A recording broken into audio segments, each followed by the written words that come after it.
Buenos días, hoy nosotros les vamos a presentar el tema de máquinas eléctricas. Los encargados de exponer el tema son mis compañeros Christopher Hernández, Irving Vega, Brian Pérez, Gustavo Méndez y Jairo Vargas, y su servidor yo, Diego Martínez. Bueno, como primer tema vamos a presentar lo que son máquinas eléctricas. Para empezar, estos dispositivos son capaces de transformar cualquier forma de energía eléctrica a energía mecánica y viceversa. Este tipo de máquinas se pueden clasificar en tres tipos. Los voy a mencionar por jerarquía. El primero de ellos son los generadores, el segundo de ellos son los motores y por último tenemos a los transformadores. Como primer punto tenemos a los generadores, que son aquellos que transforman la energía mecánica en eléctrica. En segunda parte tenemos a los motores, que son aquellos que pueden transformar la energía eléctrica a mecánica, haciendo girar un eje. Estos en la mecánica se pueden encontrar como rotativos y estáticos. Por otra parte tenemos a los transformadores. Estos conservan de forma la energía, pero transforman sus características. Bueno, amigos, después de esta pequeña explicación sobre qué son las máquinas eléctricas y cuál es su clasificación, ¿ustedes qué opinan sobre la importancia que tienen estas en nuestra vida cotidiana? Bueno, sí, como mencionas la importancia de las máquinas eléctricas, me parece muy interesante porque en la vida cotidiana estamos alrededor de todas estas. Por ejemplo, tan solo en el cargador de nuestro celular, que si bien no transforma de energía mecánica a energía eléctrica o viceversa, transforma de energía eléctrica alterna a energía eléctrica continua. También lo podemos ver por ejemplo, en las licuadoras que utilizan un rotor. En ese caso transforma la energía eléctrica a energía mecánica y pues es de vida útil, ¿no? Para que nosotros podamos alimentarnos en cuestión de eso. Claro. ¿Y tú qué opinas, Irving? Pues igual que son muy importantes. Por ejemplo, bueno, ya los ejemplos que dio mi compañero, aparte encontramos máquinas eléctricas en, no sé, una lavadora que contiene un motor que hace que giren las aspas. O en los propios ventiladores que los podemos ver en lo que son nuestras computadoras, las consolas de videojuegos, todo eso. Pues, el ventilador es una máquina eléctrica, no es un motorcito con aspas que propicia la ventilación, ¿no? Que nos ayuda a que no se caliente. Y claro, también y teniendo en cuenta que, bueno, existen, como ya mencioné, la clasificación de los motores. En este caso, en la electricidad, pues bueno, se pueden clasificar en motores de corriente alterna y continua.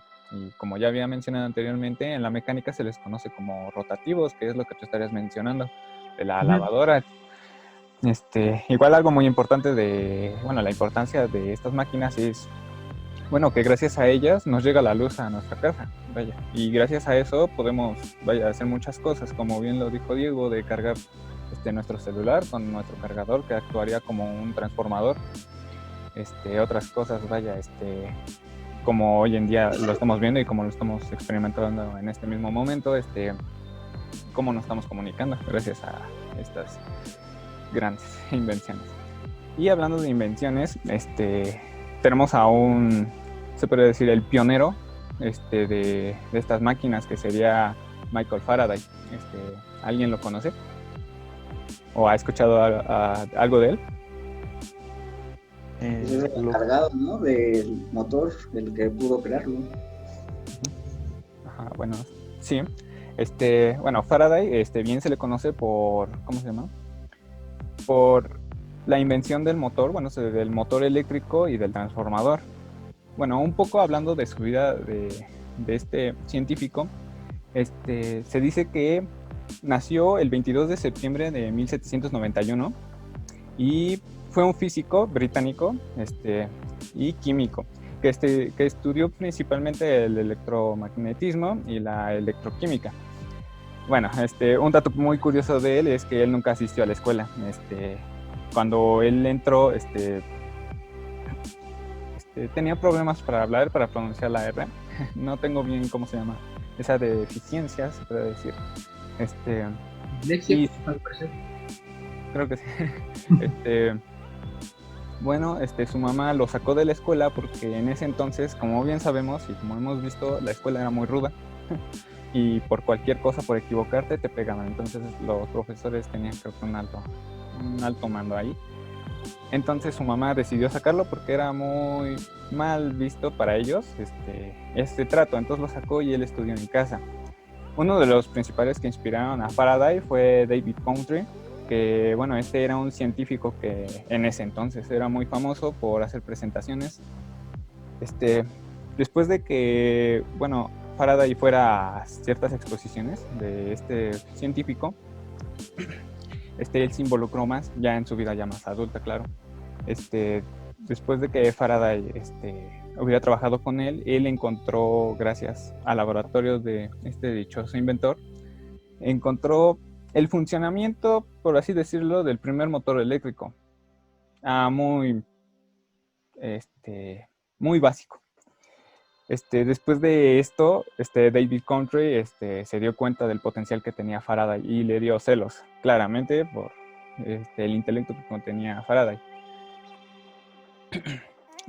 Al ver esto, Country le dieron celos, bien, y lo mandó a hacer vidrio, a donde lo quería deslindar y quitarlo. Y entonces Faraday se fue por 4 largos años a trabajar en el vidrio sin éxito.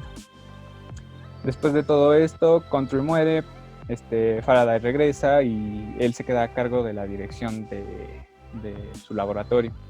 Lo que él propone después que cada diciembre haga una exposición, como se vio en temas, una exposición cada diciembre sobre inventos.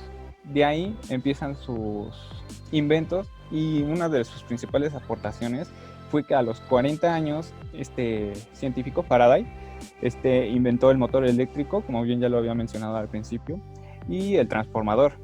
Bueno, otra de las aportaciones, como bien decía, a la ciencia de Faraday fue la construcción de dispositivos de rotación, como fue el mismo rotor para los motores eléctricos. Otra de sus grandes invenciones para su tiempo fue la licuefacción del gas y refrigeración. ¿Qué nos quiere decir esto? Esto está basado, bueno, él se basó más que nada en la teoría de John Dalton, en la que expuso que todos los gases podían ser llevados de un estado líquido y viceversa. En este caso, unos claros ejemplos podemos ver de este tipo de inventos es en la refrigeración que tiene nuestro refri, más que nada, cuando convierte, el gas en hielo. Ahí podemos ver claramente la licuefacción. Otros, inventos más a la ciencia, a la química, fue el descubrimiento del elemento químico del benceno. Otros fueron descubrimiento de la inducción electromagnética, que ahí podemos ver que ahí en ese descubrimiento pudo ver que la Tierra hacía un campo magnético y actuaba como un imán. Por otra parte, igual se le conoce, es muy bien conocido porque su nombre está en el sistema internacional, que sería el faradio. Uno de sus igual grandes descubrimientos de este científico, Faraday, fue el descubrimiento del efecto Faraday. Y bueno, amigos, después de esta pequeña explicación de su vida y de sus aportaciones, grandes aportaciones a la ciencia y a la física de este señor, ¿ustedes qué opinan? A mí me parece muy interesante. También leí un poco, también uno de sus últimos descubrimientos, que lo tomaron de loco, me pareció algo interesante, fue que decía que la Tierra era un imán gigante y que cuando él fue a hablar a exponerlo, muchos científicos lo tomaron de a mal, como a loco y todo eso, y principalmente no lo apoyaron porque no lo expresaba de forma matemática. Solamente, como bien sabemos, él no asistió a la escuela, pero era muy bueno, yo creo que en lo práctico y en poner experimentación y todo eso. Pero cuando se trataba de representación matemática o física, eran sus principales defectos, ¿no? Y fue uno de los cuales fue juzgado, ¿no?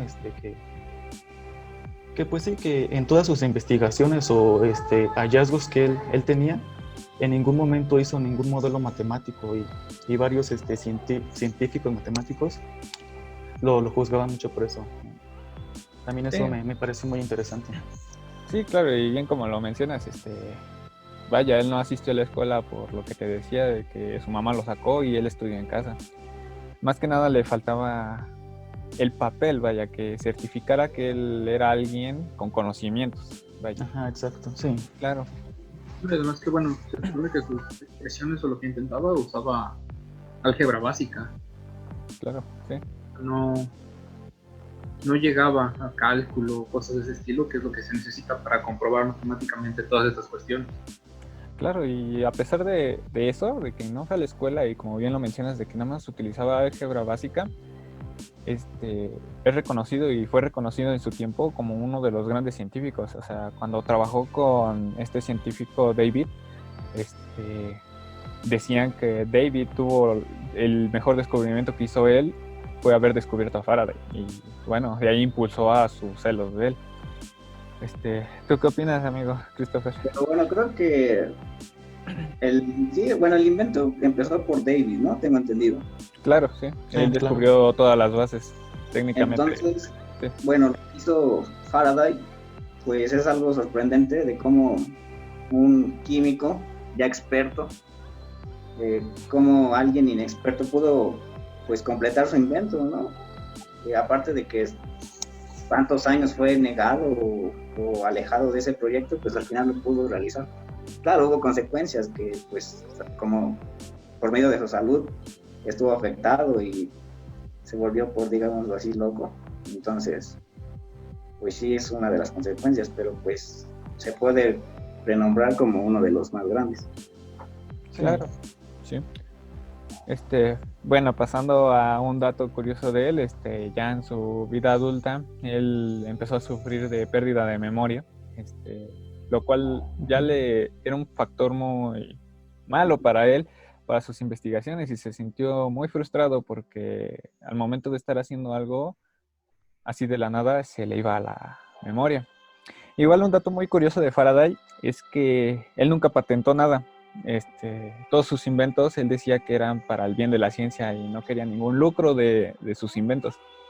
Él lo hacía por la ciencia y porque decía que la humanidad tenía que avanzar. Vaya. Bueno, tocando el tema de las patentes, va a estar nuestro compañero Jairo, que está transmitiendo desde otro lugar y nos va a hablar un poco más detallado sobre las patentes. ¿Qué importancia tienen las patentes en un inventor? Y qué aspectos tiene este tipo de papeleo y qué influencia tiene en las máquinas eléctricas. Haciendo un pequeño paréntesis, ahora hablaré un poco acerca de las patentes. Aunque a simple vista esto no parezca un tema relacionado con máquinas eléctricas, mencionaré por qué su estudio es importante en este tema.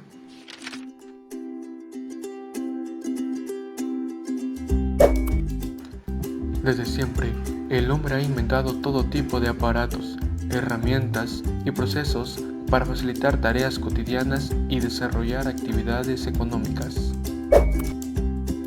Para fomentar que esta creatividad pudiera estimularse de forma más activa, algunos países empezaron a conceder privilegios a los inventores, práctica que luego se extendió a todo el mundo. A estos privilegios hoy en día se le conoce como patentes. Una patente no es otra cosa que un título de propiedad que otorga el IMPI en México para que podamos explotar de manera exclusiva nuestro invento en territorio nacional. Te preguntarás, ¿qué es un invento? La respuesta es muy sencilla. Todos sabemos que en la vida uno se enfrenta a retos y problemas. Si logramos conseguir una solución técnica a esa solución se le conoce como invento. ¿Y sabes cómo se protegen nuestros inventos? Si tu invento es un producto o procedimiento que contiene gran carga inventiva, podrás protegerlo mediante una patente de invención que rige por 20 años. Si tu invento es un producto que presenta ventaja técnica frente a otros ya existentes, entonces puedes protegerlo mediante una patente de modelo de utilidad que rige por 10 años. Te estarás preguntando, ¿de qué te sirve una patente? Simple, Para idear y desarrollar un invento, habrás invertido tiempo, esfuerzo y dinero. Al tener la exclusividad de tu invento con la patente, podrás ser el único que lo produzca y comercialice en el mercado, por el plazo que ésta tenga vigencia. Así, tendrás la oportunidad de recuperar y obtener ganancias más rápidas por los recursos que invertiste. Además, podrás detener cualquier intento o acción de copia de tu producto. Muchos inventores preguntan si pueden vender sus inventos sin tener la patente. Claro que sí, es posible, pero otras personas podrán copiar, fabricar y comercializar tu invento al igual que tú, sin que lo puedas impedir, reduciendo tus potenciales beneficios económicos. También preguntan si la patente que otorga el IMPI vale en todos los países. No, las patentes peruanas solo valen en Perú y las patentes colombianas solo valen en Colombia. Si quieres que tu invento se proteja en otro país, debes acudir a la oficina de patentes de ese país e iniciar tu trámite de solicitud antes de que se cumpla un año de haber solicitado protección aquí en México. Si ya tienes un invento, anímate a conocer cómo las patentes te pueden servir y cómo el IMPI te puede ayudar a protegerlo. Y si no tienes un invento, ¿qué esperas? Saca el inventor que llevas dentro. Cabe mencionar que en cuanto a patentes de máquinas eléctricas, muchas veces los creadores de las primeras bases, como el caso de Michael Faraday, no se preocupaban en hacerse dueños de sus descubrimientos, sino que dejaban el camino libre para que futuros colegas pudieran hacer creaciones con estos descubrimientos. Por otro lado, ese no era el caso de Nikola Tesla. Él fue un inventor que tuvo alrededor de 300 patentes y gran parte de ellas se relacionan con máquinas eléctricas. Bueno, y una vez concluyendo la participación de nuestro compañero Jairo, podemos llegar a una conclusión que, pues más que nada, las patentes son para reconocimiento del inventor y al mismo tiempo pues pueda salir beneficiado, pues también económicamente, decirlo así, pues de dicho invento. Y ahora pues pasaremos al siguiente tema, que está dirigido por mi compañero Gustavo Méndez. Hola, ¿qué tal amigos? Mi nombre es Gustavo Fernando Méndez Ramírez y en esta ocasión me tocará contarles acerca de cómo es que se relaciona la ley de Faraday con la ley de Lenz. Bien, para comenzar les explicaré un poco de qué trata la ley de Faraday. Y pues Michael Faraday fue un físico nacido en Inglaterra en el año de 1791 y al cual se le atribuyen grandes descubrimientos y aportaciones al campo de la electricidad. En este caso, su más grande legado, la ley de Faraday, que nos dice que la variación temporal del flujo del campo magnético que atraviesa la superficie limitada por una espira conductora induce en la espira una corriente eléctrica. A partir de las observaciones en su experimento, el cual fue el motor de Faraday, estableció que se producía una corriente eléctrica cuando se producía un cambio en el tiempo en el flujo magnético a través de un circuito. Como ejemplo les puedo decir, imagínense que tenemos, no sé, dos espiras, cada una con ciertos devanados, una con mayor devanados y otra con menor devanados, y cada una está conectada a una lámpara y a un voltmetro. De este lado saben que tenemos un imán. Entonces producimos un campo magnético al meter el imán dentro de la espira con menor devanado. Y cuando se mete este imán, se produce cierto voltaje cuando se está jugando con él. Mientras tanto que si este imán permanece estático aún estando dentro de la espira, no se produce ningún voltaje. Otra conclusión a la que yo llegué es que entre más, o bueno, lo que nos dicen estos físicos es el que entre mayor espiras, entre mayor devanado sea las espiras, entonces va a producir un voltaje mucho mayor que el que tiene menor devanado. Por otra parte, Friedrich Lenz fue un físico alemán nacido en el año de 1804, que básicamente es conocido por formular la famosísima ley de Lenz en el año de 1834. Y nos dice aquí que la corriente inducida en una espira que está en la dirección que crea un campo magnético se opone en el flujo magnético en el área encerrada por un circuito. Este físico Lenz lo que nos dice básicamente es que imaginémonos dos espiras. Y en estas dos espiras entran líneas, digámoslo así, líneas de campo magnético. Y lo que él básicamente dice que si, no sé, un ejemplo, de este lado nos entran 4 líneas de flujo de campo magnético, de este lado nos tienen que salir esas mismas líneas de campo magnético. O sea, las líneas que entran son las líneas que salen. O sea, deben de ser constantes. Pero, pues, ¿sabes qué dice? Es que, ¿qué crees? Que aquí me entran 4 líneas de campo magnético y de este lado me salen 3. Pues entonces, él lo que dice es que vamos a darle una dirección a la corriente para que si están, no sé, un ejemplo, entran 4 y salen 3, se le dé cierta dirección a la corriente para que así de esta manera podamos compensar las líneas que entran con las que salen. Y finalmente, la ley de Lenz se relaciona con la ley de Faraday porque básicamente se dice que la ley de Faraday fue explicada con la ley de Lenz, que nos indica que el voltaje inducido tiene un signo contrario al cambio de flujo magnético.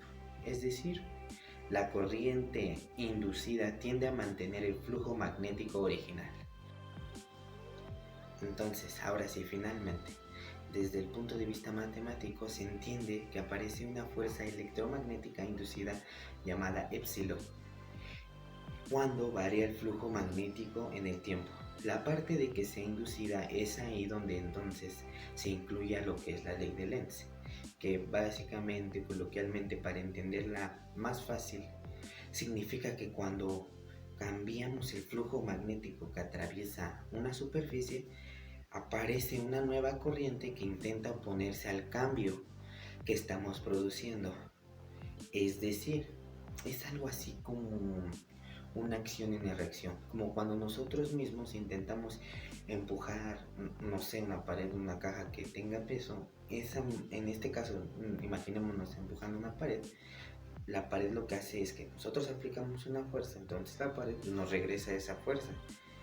Es algo similar. Eso, bueno, tiene que ver algo así, pero en este caso sería con corrientes. O sea que tiene también relación con la segunda ley de Newton, que para cada acción hay una reacción, en este caso, o desde el punto de vista electromagnético. Eso sería todo y muchas gracias. Y empezamos con que, bueno, que es muy interesante el tema anterior, que es la aplicación de la ley de Lenz, porque es algo que Faraday ya había descrito antes, o sea, pero no lo pudo hacer matemáticamente. Sí, exactamente. De hecho, en una parte se dice que Lenz, como ya habíamos comentado antes, Faraday no sabía los modelos matemáticos ni nada de eso. Entonces, las aportaciones que hizo Lenz a Faraday fue de que, como Lenz tenía ya estudios y fue a una de las mejores universidades, y pues su familia era de dinero, ¿no? De hecho, él tenía todos sus estudios, todo tanto para desarrollar modelos, para estructurarlos, todo. Entonces lo que hizo Lenz fue ayudar a Faraday. Le envió un libro con todos sus modelos matemáticos para que él pudiera describir bien su modelo de inducción. Sí, como esto que Faraday nada más lo describió con un experimento, porque realmente todo esto viene a partir de un experimento que hizo él. Sí. Y que pues precisamente por su falta de estudios no pudo describirlo matemáticamente, entonces no se puede presentar, no recibió el reconocimiento de la sociedad científica, entonces pues, tuvo que recurrir a Lenz para eso. Sí.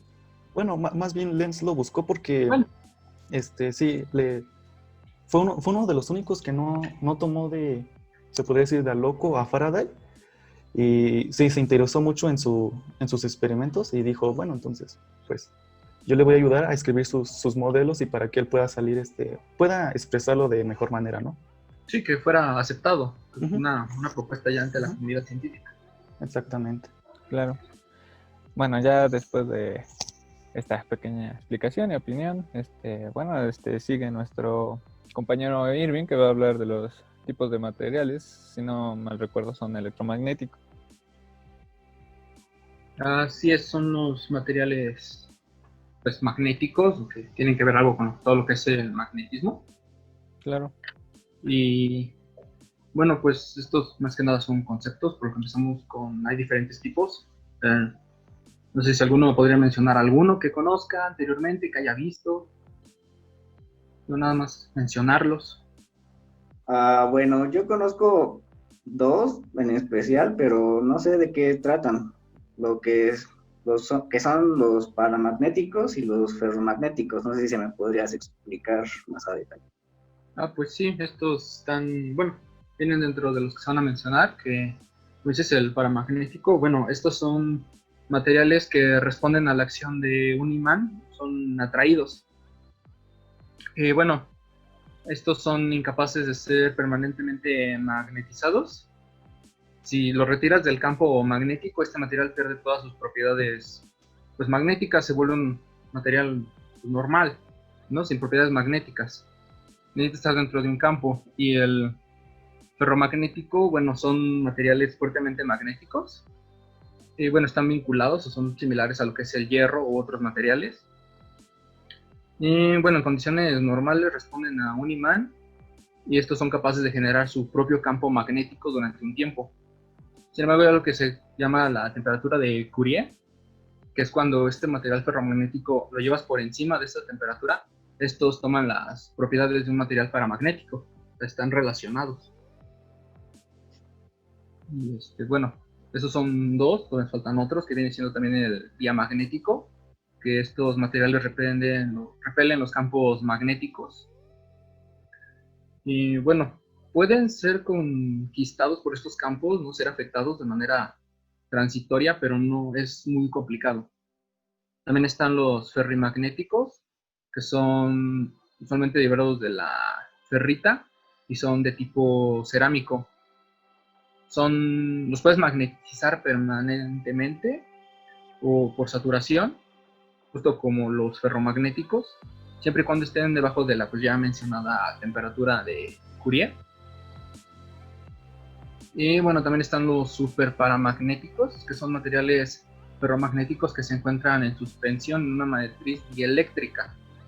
Entonces, precisamente como están en esa situación, retienen algunas características de los ferromagnéticos y otras de los paramagnéticos, algo así como un punto medio. Están las ferritas, que tienen baja conductividad eléctrica y son materiales cerámicos, que son imanes muy potentes y almacenan la fuerza magnética por mucho más tiempo incluso que el hierro, que es un gran imán. Estos duran demasiado. También están los no magnéticos, que pues todo lo contrario, es un material magnético, ¿no? No se afectan por el campo magnético, no responden al magnetismo, son plásticos, por así decirlo, se podría ser un ejemplo de. Los antiferromagnéticos son materiales que rechazan la magnetización de un campo magnético. Y bueno, prácticamente toda la materia responde de alguna manera a la presencia de las fuerzas magnéticas, solo que no lo hace de la misma manera que pues lo demás. Esos son los materiales, los principales materiales magnéticos. Y por ejemplo, los materiales también los puedes encontrar en las máquinas eléctricas. No sé si algunos sepan algún ejemplo de en dónde los pueden encontrar en una máquina eléctrica. Bueno, yo tengo entendido que estos se pueden utilizar tal cual en los motores, bueno, tal cual en las máquinas eléctricas que ya había mencionado antes, que serían los transformadores, motores y generadores, pero no sé qué función tengan exactamente en ellas. Ajá, bueno, estos materiales son magnéticos, los podemos encontrar en un motor eléctrico, en donde se lleva esta explosión se produce entre un electroimán y un imán fijo que lo rodea, que están precisamente compuestos de estos materiales. Y la fuerza de atracción y repulsión de los polos de los dos imanes provoca que el electroimán comience a girar, con el fin de alinear los polos opuestos en el campo magnético. Entonces, pues, como empieza a girar, se produce lo que es la energía, ¿no? Ya tenemos energía eléctrica y todo con un motor. Ok. Y también lo podemos encontrar, como dices, en un generador. Existen generadores de imanes permanentes que tienen un conjunto de imanes que se podría decir que se mueven frente a unas bobinas que están relativamente fijas. Y precisamente este movimiento nos va a generar energía eléctrica. Bueno, eso ahí donde podemos encontrar estos materiales. Y de las características y lo que necesitemos, pues es en donde los vamos a ver. Ahí son dos ejemplos de un motor y un generador. Ok, sí. Para seguir hablando precisamente de los motores, pues viene mi compañero Christopher, que nos va a ampliar un poquito más acerca de este tema. Muchas gracias. Yo continúo.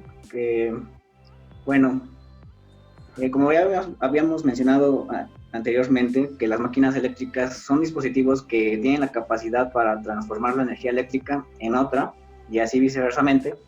Al igual que estas tiene dos clasificaciones, que es la rotativa y la estática. La estática entra en los transformadores, que pues no giran, y en las rotativas entran los motores y generadores. Vamos a adentrarnos un poco a lo que son los motores.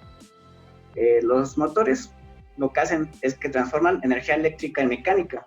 ¿Para qué? Pues para que pueda hacer la rotación en el eje. Algunas partes podemos mencionar que son importantes, es el estator y el rotor. Más adelante nuestro compañero Diego va a poder continuar con esta explicación. Por consiguiente, los motores, existen dos tipos de clasificación, que es la de corriente continua y de corriente alterna. Los motores de corriente continua usados en la industria tienen los imanes del estator bobinados para crear un electroimán y crear campos magnéticos mayores. Todos esos motores son reversibles, y mientras que los de corriente alterna están acompañados a través de cables eléctricos y por medio de enchufes. Ok. ¿Qué encontramos en la clasificación de corriente continua? Bueno, encontramos lo que son los motor compound, que es un motor cuya excitación es originada por dos bobinados inductores independientes, uno dispuesto en serie con el bobinado inducido y otro conectado en derivación. Seguimos con lo que es el motor de excitación independiente, que son aquellos que obtienen alimentación del rotor y del estator de dos fuentes de tensión independientes.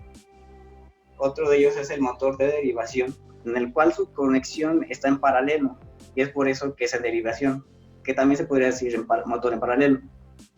Y el motor en serie, que más que nada es, pues, en lugar de conexión en paralelo, está conectado en serie. Mientras tanto, en corriente alterna encontramos dos, el monofásico y el trifásico. ¿Alguien que me pudiera decir cuál es la diferencia de estos dos? Bueno, yo tengo entendido que, bueno, tal vez esté mal. Una diferencia de ellos es que el monofásico nada más trabaja como lo conocemos, como es que trabaja con una tierra y una corriente. Y en cuestión del trifásico, cuenta con una tierra física. ¿Qué es esto? Cuenta con otra conexión, que tiene su corriente, la tierra normal que conocemos, y aparte otra tierra que se le llama tierra física. Bueno, yo tengo entendido eso.